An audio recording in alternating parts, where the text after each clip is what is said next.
cells constantly face different forms of stress, such as increased workload, hormonal stimulation, injury, and nutritional deficiency. To survive these challenges, they undergo specific adaptive changes.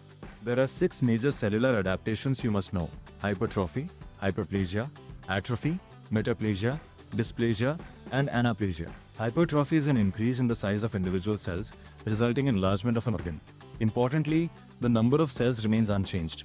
This occurs in tissues that have little or no ability to divide. Common examples include skeletal muscles enlarging after regular exercise and left ventricular hypertrophy caused by hypertension. Hypoplasia is an increase in the number of cells due to increased cell division. Unlike hypertrophy, the size of each cell remains the same. Hypoplasia occurs only in tissues capable of undergoing mitosis. Examples include hormonal hyperplasia of the breast during puberty, endometrial hyperplasia under hormonal influence, and compensatory hyperplasia of the liver following partial hepatectomy. Remember, hyperplasia means more cells. Let's compare these two important concepts. In hypertrophy, individual cells become larger, but the total number of cells does not change. In hyperplasia, the number of cells increases through mitosis, while cell size remains essentially unchanged. An important clinical example is the pregnant uterus, which enlarges due to both hypertrophy and hyperplasia. Atrophy is the opposite of hypertrophy. It refers to a decrease in the size and functional activity of cells, leading to shrinkage of an organ. Common causes include disuse, denervation, reduced blood supply, malnutrition, aging, and loss of hormonal stimulation. Typical examples are muscle wasting after prolonged immobilization in a plaster cast and brain atrophy seen in elderly individuals. Remember, atrophy means smaller cells and reduced organ size.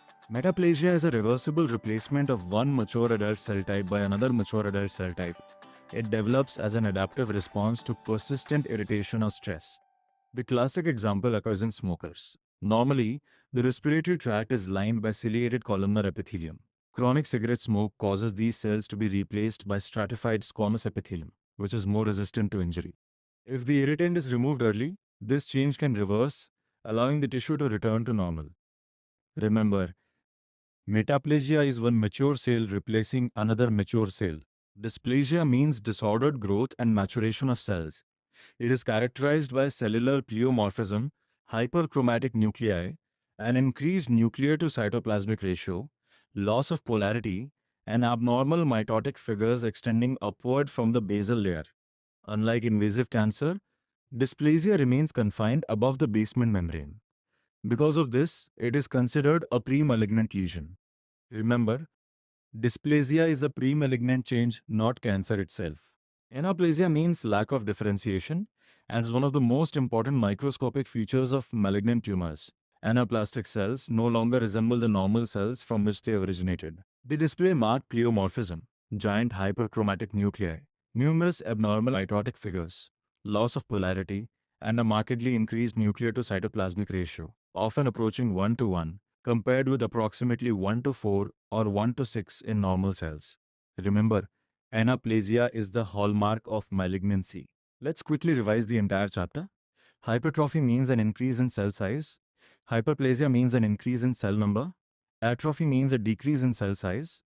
Metaplasia is the reversible replacement of one mature cell type by another. Dysplasia refers to disordered pre-malignant cellular growth.